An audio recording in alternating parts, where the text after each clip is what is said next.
He walked in with hope in his eyes and years of wisdom in his heart. But they only saw wrinkles and gray hair, until he reached into his pocket and pulled out something that silenced the room. If this story touches your heart, make sure to like, share, and subscribe for more real and emotional stories. From which country are you watching my video, as I can see where my video is being watched? Michael Dawson stood outside the glass doors of a sleek, modern office building in downtown Chicago. The sky was cloudy, the wind was sharp, and his old coat flapped slightly as he took a deep breath. In his hand, he held a folder, neatly organized with a resume, recommendation letters, and certificates. His heart beat a little faster as he reached for the door handle. At 68 years old, this was his 5th job interview in 2 weeks. And so far, every door he walked into closed on him just as quickly. He was a former aircraft mechanic, retired 10 years ago after serving 30 years in the U.S. Air Force. But retirement hadn't been what he imagined. Bills piled up. His wife passed away. His small pension barely covered rent. So Michael made a decision. He would return to work, not for luxury, but for survival. He walked into the lobby with steady steps. The receptionist glanced up, offered a polite smile, then lowered her eyes. He waited patiently for his turn, and finally, after 30 minutes, a young man with perfectly styled hair and shiny shoes walked out. "Mr. Dawson?" he said. "Yes, that's me," Michael answered. "Follow me. We'll be conducting the interview in room 204. Michael nodded and followed him through the modern office. People in sleek clothes tapped away at computers and sipped from reusable coffee cups. No one looked up. In the interview room, another man waited, wearing a suit too tight, for his frame and a name tag that read, "Senior Recruiter, Jake Morrison." They didn't offer him water. No one shook his hand. Michael sat down calmly, opened his folder, and handed over his resume. Jake glanced at it, barely skimming. The young man next to him, Tyler, leaned back in his chair and whispered something. They both chuckled. Michael heard it. "What's this guy doing here? A history book?" Jake cleared his throat and said, "Mr. Dawson, let's get to the point. You have an impressive background, sure, but this job requires energy, adaptability, fast decision-making, and modern technical skills. Don't you think perhaps you're a bit past that stage?" Michael smiled gently. "Sir, experience never expires. I may be older, but I've trained hundreds of young recruits, maintained aircraft under extreme conditions, and solved mechanical failures mid-flight at 30,000 feet. That doesn't fade with time." Tyler raised an eyebrow. "Yeah, but can you use modern software? Manage a team of 20 people half your age?" "I don't see age. I see commitment.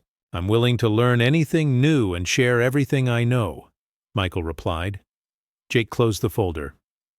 "Look, Mr. Dawson, we appreciate you coming in, but honestly, we're looking for someone more dynamic, someone who fits the company image. You understand, right?" Michael looked at both men, paused, then reached into the inner pocket of his coat. He pulled out a small velvet box and placed it on the table.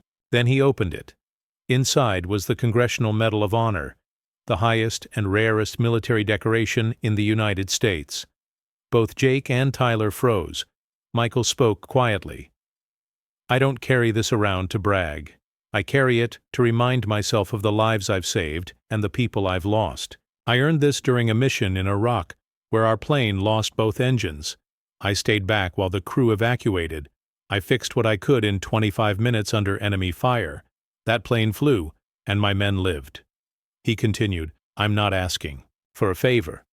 I'm asking for a chance. Because someone once told me that real strength isn't about how fast you move, but how deeply you stand when everything falls apart." The room fell silent. For a moment, Tyler's smug expression vanished, and Jake stared at the medal like it was burning through the table. But the silence didn't last. Jake cleared his throat.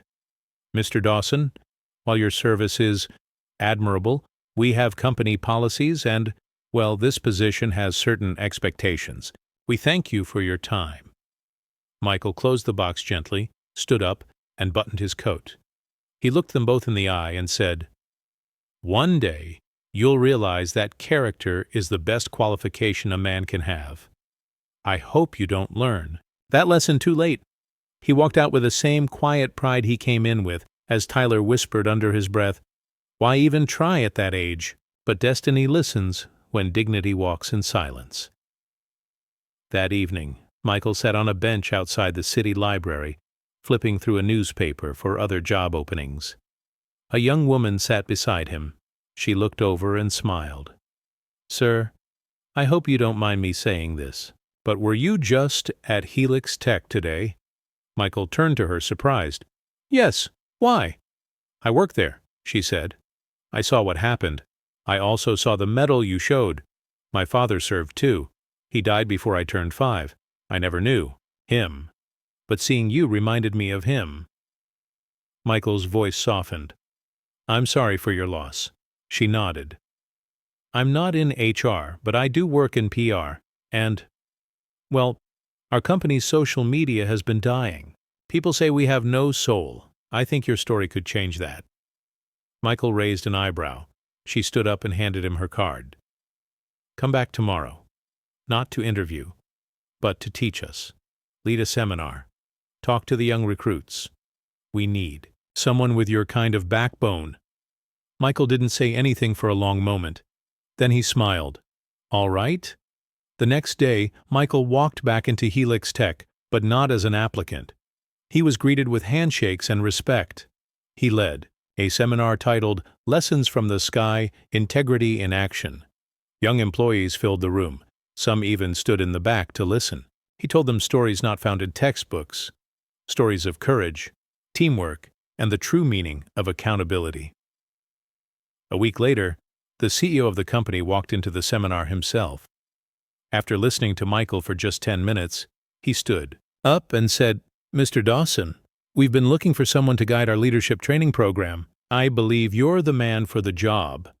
Michael accepted, but not because he needed validation.